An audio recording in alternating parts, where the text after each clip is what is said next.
హరి ఓం తత్సత్. జై గురుదేవ్. ఓం శ్రీకృష్ణాయ నమ. శ్రీ గీతాదేవతాయ నమ. భగవద్గీత 12వ అధ్యాయం భక్తి యోగములో 16వ శ్లోకాన్ని కృష్ణ పరమాత్ముడు తెలియజేస్తున్నారు. అనపేక్ష సుతిదక్ష ఉదాసీనో గతవ్యద సర్వారంభ పరిత్యాగి యో మద్భక్త సమే ప్రియ. ఎవడు నాకు ఇష్టడు, ఏ భక్తుడు నాకు ఇష్టడు, ఎవరు అనే విషయాన్ని చెప్తున్నారు. అనపేక్ష అంటే ఏ పురుషుడైతే ఆపేక్ష లేనివాడో, శరీరేంద్రియ మనస్సుల యందు శుచి ఉన్నవాడు, దక్షుడును, పక్షపాతరహితుడును, ఎట్టి దుఃఖములకును చెలింపనివాడు, సమస్త కర్మల యందును కర్తృత్వాభిమానము లేనివాడు అగు భక్తుడు నాకు ఇష్టడు. సర్వారంభ పరిత్యాగి, సమస్త విషయాదుల యందు కర్తృత్వము లేనివాడు. అంటే నేను చేస్తున్నాను అనే భావన ఉండకూడదు ఎవరికైనా సరే.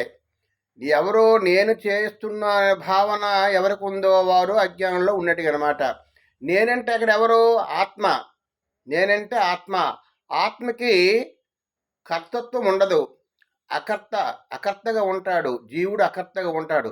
అది ఎవరు చేయిస్తున్నారంటే ప్రకృతే క్రియమానాని కర్మాని సర్వసహ. అన్ని కర్మలు కూడా ప్రకృతి చేయిస్తుంది. ప్రకృతి అంటే మనసు, బుద్ధి, చిత్తము, అహంకారము. ఈ మనసు సంకల్పం వల్ల ప్రతి మానవుడు కూడా కర్మలు చేస్తూనే ఉంటాడు. బుద్ధి వల్ల, బుద్ధి సంకల్పం బుద్ధి నిశ్చయిస్తుంది. ఈ విధంగా చేయడం వల్ల, ఈ ప్రకృతి కర్మలు చేయడం వల్ల నేను చేస్తున్నాననే అభిమానంగా కర్తృత్వాన్ని పెంచుకుంటున్నాడు. ఆ విధంగా సర్వారంభ పరిత్యాగి, దేని యందు కూడా కర్తృత్వం నీవు పెట్టుకోకో. అంతా కూడా భగవంతుడి తాల సంకల్పం వల్లే జరుగుతుంది. ప్రతిదీ కూడా సంకల్పం వల్ల జరుగుతుంది. ఏది జరిగినా మన మంచికే అని భావంతో ఉండాలి. సర్వారంభ పరిత్యాగి, దేని యందు కూడా కర్తృత్వం పెంచుకోకు. నేను నిమిత్త మాత్రుడను. భగవంతుడు ఏం చెప్తున్నాడు?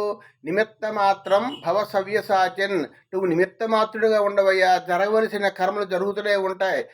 జరగవలసిన నీతాలో ఒక పుణ్యకర్మలు కానీ పాపకర్మలు కానీ నీతాలో ఒక ఏదైనా సరే జరగతూనే ఉంటుంది. నీవు వద్దన్నా అది జరగమానదు, కావాలన్నా రాకమానదు. కావాలంటే వస్తుందేనే కాదు, ప్రతిదీ కూడా జరగవలసింది జరుగుతుంది. కాబట్టి నిమిత్త మాత్రుడుగా ఉండి దేని యందు కూడా కర్తృత్వం పెట్టుకోకు. అటువంటి వాడు నా భక్తుడు అని తెలియజేశారు. హరి ఓం తత్సత్.